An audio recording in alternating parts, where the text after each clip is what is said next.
What is going on, beautiful people? Welcome to another episode of Deadly or Dud. This is the show where we put contestants through the ringer. We mob with them. We boss with them. We consider any utility they might have. And at the end, we render a final verdict where we decide if the weapon is deadly or a dud. Today's contestants are Hyperion Sniper Rifles. So we're going to do sort of a similar thing to the doll episode. We're going to test 3 different Hyperion Snipers. We're going to do a non-unique, we're going to do the Invader, and we're going to do the Morningstar. I would like to do the longbow as well, but I simply don't have time. I know a lot of people want me to cover the longbow. Let me know if you guys want to see that.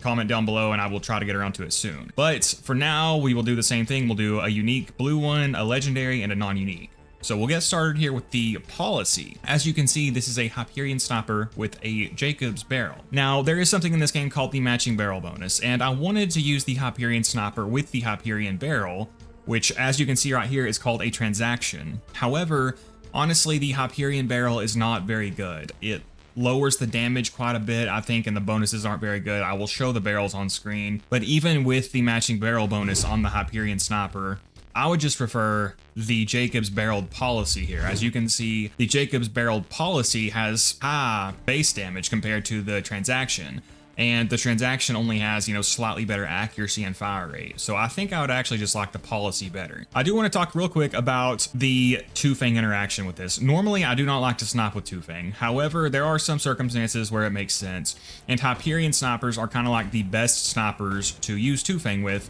because of the reverse recoil. You can reliably land the extra shot. So we will go ahead and spec into two-fang here.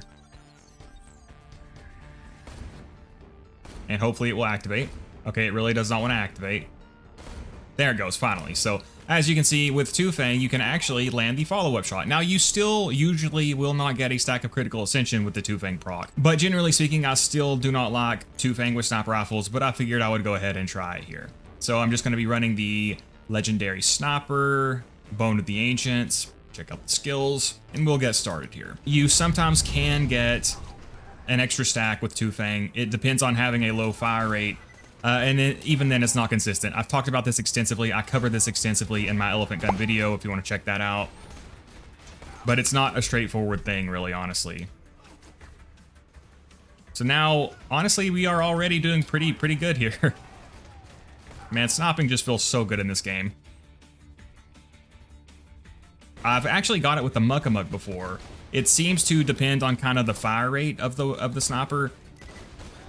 But even with the Muckamuck, like I said, I've got it before. So we're actually killing these guys pretty easily without slag. Oh my gosh, wow. Nice. Okay, so see, I'm getting surrounded here. This is what I'm talking about, guys. Positioning is really important in this game. It's the easiest way to survive is to have better positioning. So if you notice that you're starting to get surrounded, you need to de-surround yourself right now. So, oh my gosh, I don't think that guy was slagged and we one-shot him. Now, scavengers are very tanky. We took him out easily. Hyperion probably is one of the lower ranking snipers, but as you can see, even a non-unique Hyperion sniper rifle can still do work on OP10.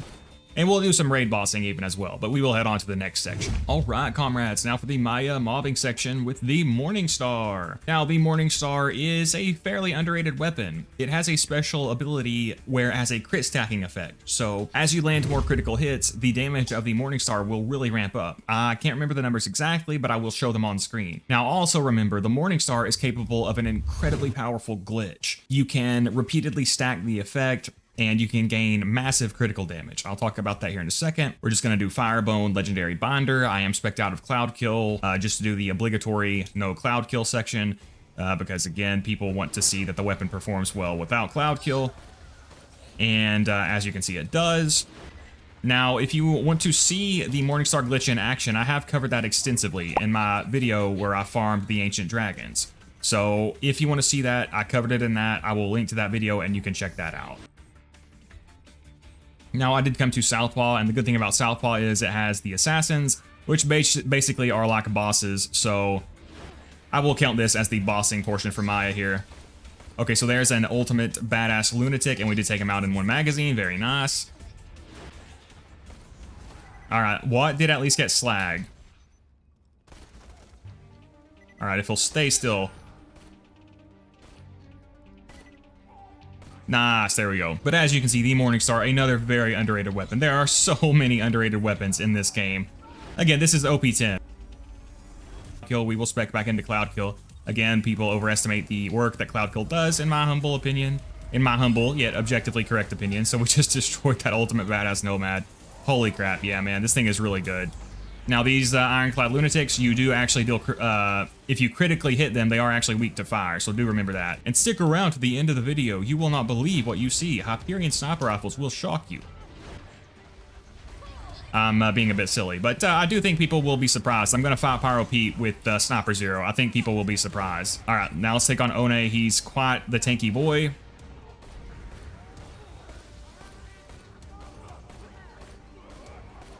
We got him in one magazine, though. But all right, I think that's a good mobbing showcase for the Morningstar on Maya. Very good sniper rifle, very underrated, even without the glitch. Very nice skin, too. Next section. All right, and now for the bossing section. I did decide to cut the Invader mobbing section for time because I have already reviewed the weapon. So check out that video if you want to see that. It is good at mobbing, I assure you. You just have to be a little bit careful for ammo management. Now, I did spec out of 2 Fang for this weapon as it does fire in a burst, and I would just rather use it to, normally. So we will get started here against the Snowman, who cannot be slagged. He can be deathmarked, so hopefully that will help us out here. All right, so he will probably dive. There he goes, he dives, yep. Now let's wait for him to come up right here. Hit him with our kunai, and we'll start stacking critical ascension. Now, again, it will start kind of slow and then build up the damage. That's already good damage, though, again. The Snowman, I think, considering the fact that he cannot be slagged, is quite a tanky boss. But he should be no match for critical ascension and a death mark. Oh, yeah. Getting some good damage off already. Now, with this weapon, if you shoot too quickly after scoping in, it will not benefit from the Hyperion reverse recoil, so do be mindful of that. But, oh, yeah, he's done. He's cooked. He's cooked. All right, comrades, final test. We're going to do some raid bossing with the Invader here against Pyro Pete. So we do have the B shield. We'll go ahead and slag him up. Oh, you know what? I didn't equip my freaking Amigo Sincero. I do have it with me, though. Okay, I forgot to equip it. There we go, though. All right, so again, we will start off slow and then build our stacks up, and then the damage will improve. Because obviously, if he hits you with one of those Novas, it will not be a good time. So we need to make sure that we can do that. He's going to jump at me. All right, I thought he was about to Nova. So see, there's an audio cue. I don't know if you guys could hear that, but there's a very slight audio cue there. All right, so see this, here we go. So now I'm in a better position. I like to lead him around in this direction. And this is not the most ideal weapon to do this with, but we can, I believe, make it work. He's probably about to Nova. And I'm in a bad spot. Yep, there he goes. I heard the audio cue. I don't think it's on a set timer, but sometimes you just kind of get a feeling for when he's about to do it. All right, so my B's back up. We're going to have to get some ammo here in a second. Now, as we break his face shield, he will do a double Nova. So at that moment, for sure, we will need to be able to break line of sight. All right, so there it goes. Now we've got 60 stacks of critical ascension. Now that's perfect when he walks at you like that. All right, not my finest performance so far, but we're doing good work here. Oh yeah, look at that, look at that, look at that. Oh, well, I missed the last ones, darn. I have a feeling he's gonna Nova any second. Yep, there he goes. So we will break line of sight. You only have to do it for just a second. It doesn't take very long at all. Oh, there we go, there we go, there we go. All right, so obviously this is kind of a challenge run. I wouldn't recommend raiding with this, but at least with Zer0, we can make it work. I've actually beat the dragons with this before, I believe, as well, in that dragons farming video. Again, the same video where I demonstrated the Morningstar glitch in. All right, so we are gonna have to go get some more ammo.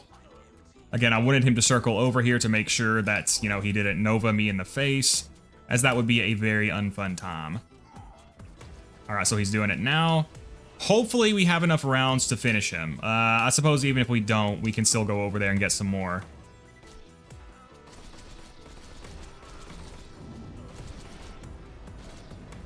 All right, yeah, we're gonna have to get more, I think. All right, but a very sloppy run, but we did get it done. Nice. So the Invader took him out. And honestly, the Invader is a pretty good bossing weapon. Something to consider about ammo consumption, guys, is that during the normal course of gameplay, when you're playing regularly and not doing a weapon review, you have access to your full build, you know, to other weapon types. So even for weapons that consume ammo quickly, they're still good as long as they deal a lot of damage, because once you run out of ammo, you can just swap to another weapon type, right? Now, for raiding with Zer0, that's not really the case, but we were able to take him out anyway because of the ammo crates. So here at the final verdict, we were able to boss effectively, we were able to mob effectively. It's good on the, you know, these Hyperion Snipers are good on multiple characters. The Morningstar is good, the Invader's good, even the non-unique transaction, I think it was called, or was it a policy, was good. Arriving at the final verdict, I have to just say, I have to decide that Hyperion Sniper Rifles are deadly. Now, it honestly may be reasonable to say that Hyperion Snipers are the worst sniper class. I think it's between them and Dahl, but they're still very good. Whenever it comes to the uniques, Dahl has the Pitchfork, which is one of the best snipers in the game, one of the best weapons in the game. The best Hyperion Sniper DPS-wise is probably the Invader. Actually, I believe the Invader and the Pitchfork are both top 5 DPS weapons. But regardless, they're very good, and I really like them. So let me know what you guys think about Hyperion Snipers. Let me know what weapons you would like me to cover next. Thank you for watching, guys. I do hope you enjoyed the video. If you did, please consider liking, commenting, and subscribing, maybe becoming a member. And speaking of my members, extra special thank you to all of my wonderful members, who we now have over 100 of. But yeah, guys, thanks for watching. Stay safe, and be here next time.